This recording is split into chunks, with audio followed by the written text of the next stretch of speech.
My name is Aimée Blom. I'm a violinist and a violist, and I'm passionate about chamber music. The issue I'd like to address today is ensemble rehearsals and COVID-19 safety protocols. I think in the midst of all the chaos of trying to adapt to teaching on Zoom or other similar platforms, finding a way in terms of effectively proceeding with chamber music rehearsals might have been slightly left behind. This is going to be a retelling of my own personal experience as the violinist in a piano trio and our journey of learning the Opus 32 D minor Arensky piano trio during the lockdown. What is chamber music?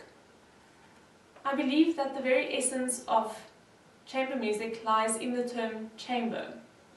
Chamber, or room, implies the type of setting where familiarity and friendship, I think, should be found, in contrast with a big concert hall or an auditorium. Chamber also refers to the space in which chamber music performances originally took place, with minimal space separating the audience from the performers, as well as the performers from each other.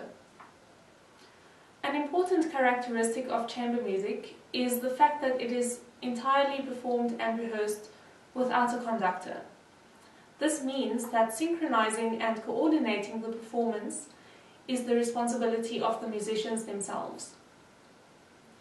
Non-verbal communication is also very important in chamber music, and this might take the form of a bodily gesture, breathing together, eye contact, and this is facilitated by sitting closely together when playing.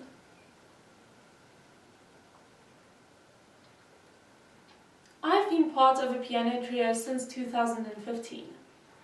We met each other when we played together in the Trout Quintet by Schubert, and after this performance we decided to continue together as a trio.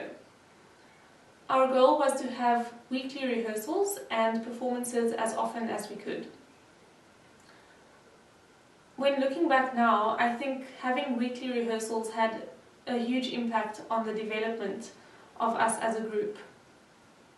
In this presentation, I'm going to draw a lot on a research study I conducted a few years ago, where I explored synchronization and coordination within the same piano trio. Today, I'd like to relate these findings with the lockdown and the subsequent safety measures that we had to follow when rehearsing. When the lockdown was introduced earlier this year, all of our performances and rehearsals were indefinitely placed on hold or cancelled, and this has also been the case with every other musician that I know of. We tried to rehearse or practice our respective parts by ourselves, but this was difficult because rehearsing or practicing without the motivation of working towards a concert or a competition or any type of performance is very difficult. We also thought of doing an online rehearsal, maybe through Zoom or Skype or a similar platform, but the audio and video delays that I experienced when teaching on these platforms made me realize that doing a chamber music rehearsal using an online platform would be impossible. Also, conveying body language, that's part of the non-verbal communication I mentioned earlier, would also be extremely difficult or even impossible when using a small screen and a small microphone to do the rehearsal. So we decided that it would be better to just wait until the lockdown restrictions were eased and when we could rehearse again in person.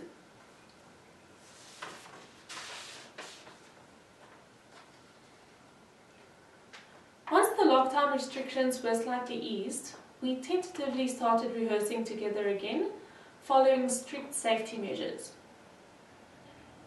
These measures included sitting at least 1.5 meters away from each other when playing together, wearing masks, and also having bi-weekly rehearsals instead of weekly rehearsals.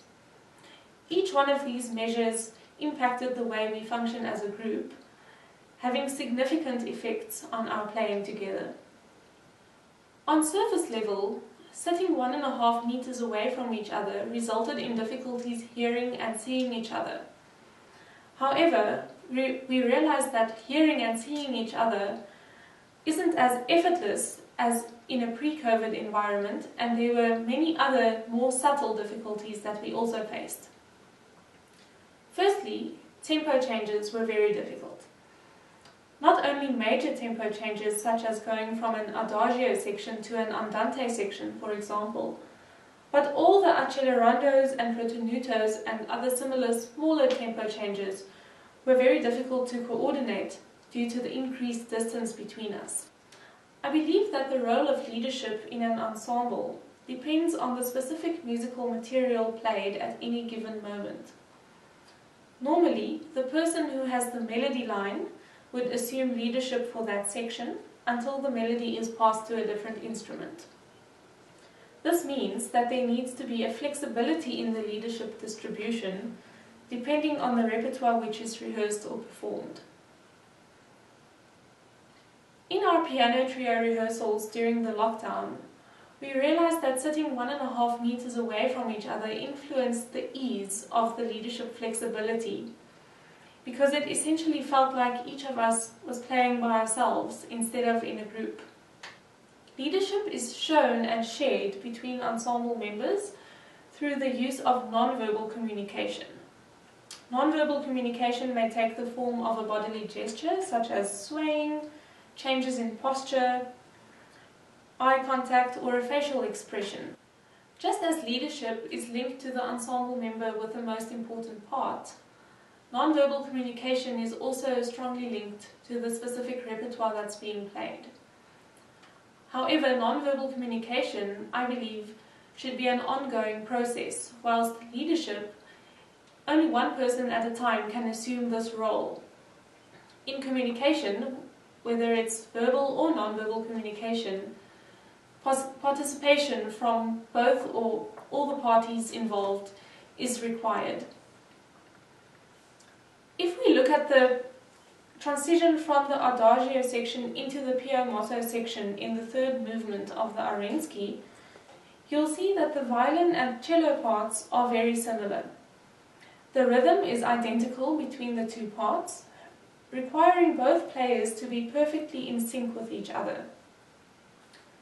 This coordination is achieved through non-verbal communication between the two players, such as eye contact or breathing together. Breathing together in this place in the music is very important because the tempo change needs to be coordinated between all the instruments. So if the violinist and the cellist both breathe together on the upbeat, this would ensure that the piano mosso section is in the right tempo. Although not impossible when sitting 1.5 meters apart, what we experienced in terms of the non-verbal communication was that while we were used to watching each other by using peripheral vision or a very small eye movement, we are now required to move the entire head or body just to be able to see each other. Another thing that we can see from this excerpt is that all the instruments have a pianissimo dynamic marked in. When sitting 1.5 meters away from each other, it would be very difficult to hear each other when playing at this dynamic, and especially if you don't want to compromise the dynamic level, this would pose a big problem. The second safety measure that we introduced in our lockdown rehearsals was the wearing of masks. This ties in with the non-verbal communication I mentioned earlier, in that a mask obscures most of the face, making it impossible to read facial expressions. As we all know, it is also uncomfortable to breathe while wearing a mask, so naturally I think we breathe together a bit less than what we would have normally done. The third measure that we had in place initially was to rehearse every second week instead of every week. And the idea behind this was basically to have a 14-day quarantine period between each rehearsal.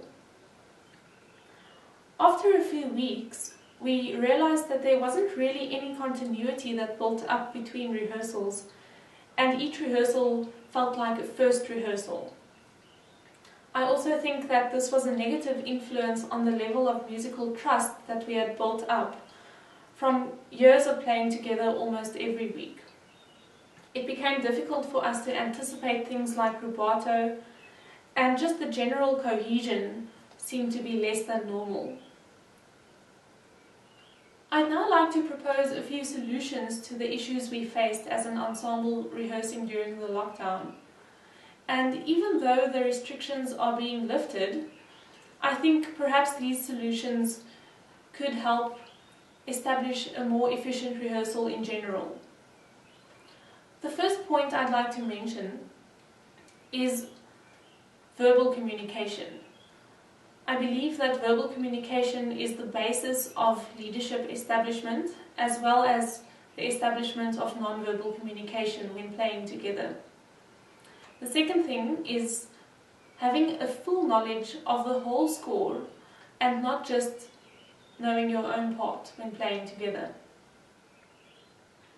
In terms of verbal communication, what we often do when we rehearse is to talk about who should take leadership at specific points in the music, especially in places where there are tempo or meter changes, for example. In an environment where it's difficult to anticipate each other's musical intuition, I believe that it would be beneficial to discuss these scenarios verbally so that you know what's going to happen at specific points in the music, and to ensure that each one of us is on the same page, literally and figuratively. Another possible solution or aid is to have a knowledge of the musical score beyond just that of your own part. Even if it's difficult to see and hear one's colleagues, I think the whole rehearsal process will be much easier if you know what to listen for in specific sections of the music. A good way to achieve this might be to get a full score of the piece that's being rehearsed and to follow the full score while listening to a recording of this piece, to form a more comprehensive idea of the piece as a whole. Personally, I like to make notes in the margin or above specific bars in the music if I know that it will help me to just know what a certain note value is that another person is playing, or a rhythm, just so that I can remember in that moment what to listen for. I'm sure there are various other ways to help make lockdown rehearsing easier, such as perhaps recording a whole rehearsal session in an audio or video format and having a verbal discussion of that afterwards with your colleagues. But I think establishing a firm foundation in terms of verbal communication to help with leadership, flexibility and non-verbal communication, and also to have a more complete knowledge and awareness of the musical score as a whole, would be extremely beneficial for any ensemble rehearsing during the lockdown or seeking more efficient ways of rehearsing in general. Thank you so much for watching this presentation. If you have any comments or questions, please let me know. And thank you so much to Rehearin for inviting me to take part in this wonderful initiative.